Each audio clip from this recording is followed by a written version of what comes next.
Quel bonheur de vous retrouver dans ces jardins, au cœur de Paris, les jardins du Petit Palais, le musée des Beaux-Arts de la ville de Paris. Bonjour Olivia. Bonheur partagé. Ouais, franchement. Ce matin, on a quand même une annonce très particulière, un peu spéciale d'ailleurs, à faire. Il s'agit d'une chronique culte avec un prix Nobel, un écrivain mythique et un jeu déjà classique. Alors, on commence par mettre à profit d'été pour découvrir le prix Nobel turc.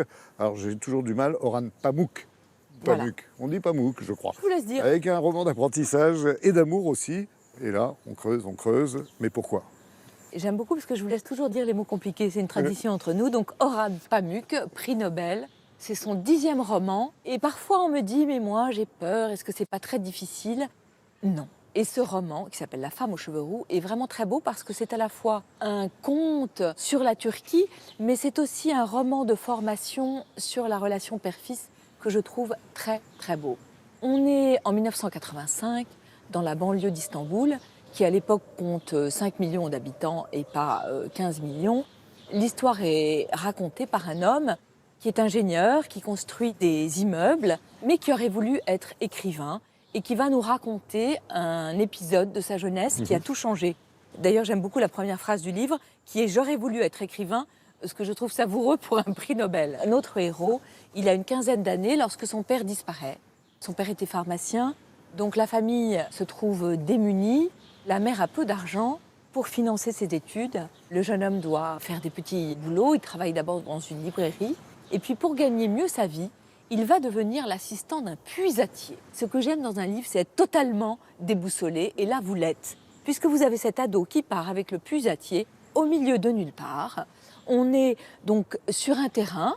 Ils sont mandatés par un homme qui a acheté le terrain pour en faire une teinturerie. Mais pour en faire cette teinturerie, il faut qu'il y ait de l'eau. Bien sûr. Donc, vous avez le puisatier qui est là. À l'époque, il n'y a pas du tout des instruments de forage comme aujourd'hui. Donc vraiment, tout repose sur la science et l'expérience du puisatier qui décide que là, il y aura de l'eau. Il met ses instruments et il dit d'ici une quinzaine de jours, dans environ une quinzaine de mètres, il y aura de l'eau. Mais évidemment, les choses vont être plus compliquées que prévu. Il creuse, mais il n'y a pas d'eau. Le puisatier s'obstine et pendant ce temps-là, notre adolescent de 15 ans, il va dans la petite bourgade à côté et il va tomber raide amoureux de cette fameuse femme Je me aux disais, cheveux mais où est-elle?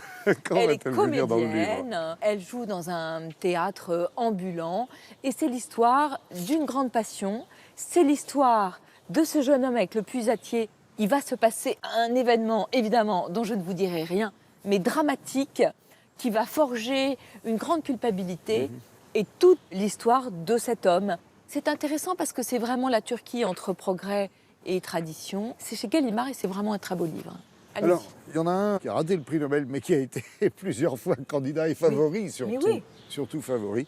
Et là, c'est presque son testament littéraire, on pourrait dire, à Philippe Roth. C'est exactement ça. Philippe Roth, chaque année, on disait « Ah, Ouais. est-ce qu'il aura le prix Nobel ?» Vous-même, je vous ai entendu le dire. Mais oui, et à chaque année, je me suis trompée, mais il a eu mon prix Nobel à moi. C'est un livre très intéressant qui est un recueil d'articles et de conférences que Philippe Roth a donné tout au long de sa vie. Je pense qu'il vaut mieux connaître un peu l'œuvre de Philippe Roth pour être sensible à ce livre, mais pas seulement. Il y a la dernière conférence qu'il a prononcée, ainsi qu'une interview qu'il a donnée à un journal suédois.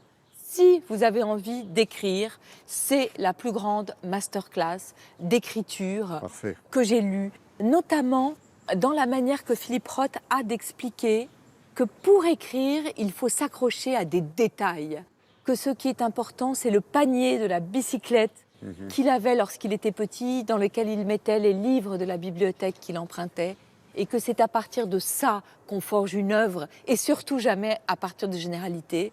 La dernière conférence, moi je trouve qu'elle est tellement bouleversante qu'on peut pleurer. C'est pas un livre qu'il faut lire comme ça d'une traite, Non, j'imagine. mais un livre dans lequel il faut grappiller. Moi, si je partais sur une île déserte avec un livre, j'emporterais celui-là. Ouais. Pourquoi écrire et pourquoi jouer? Ça fait 30 ans que l'on a ces questions-là. Les incollables, Fab ce sont Incollable. devenus vraiment des jeux légendaires. Tout est né, vous savez, de 3 copains. Ils sont dans le train Tiens. et ils ont l'idée d'inventer un jeu de questions-réponses pour réviser le bac. Les éditions Playback sont nées. Et 3 ans plus tard, il y a 30 ans donc, ces incollables, à leur format en éventail, la meilleure façon de faire passer un trajet un peu long, en voiture, en train, en Il y a avion. pourtant tellement de choses à voir. Oui, c'est vrai, mais bon, parfois... Occuper les esprits. Exactement.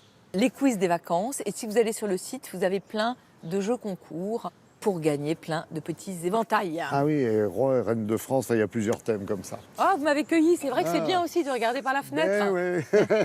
C'est ce qu'on Merci, fera Laurent. d'ailleurs toute la semaine. On se retrouvera la semaine prochaine, bien sûr, dans les studios de Télématin pour d'autres conseils de lecture. Merci.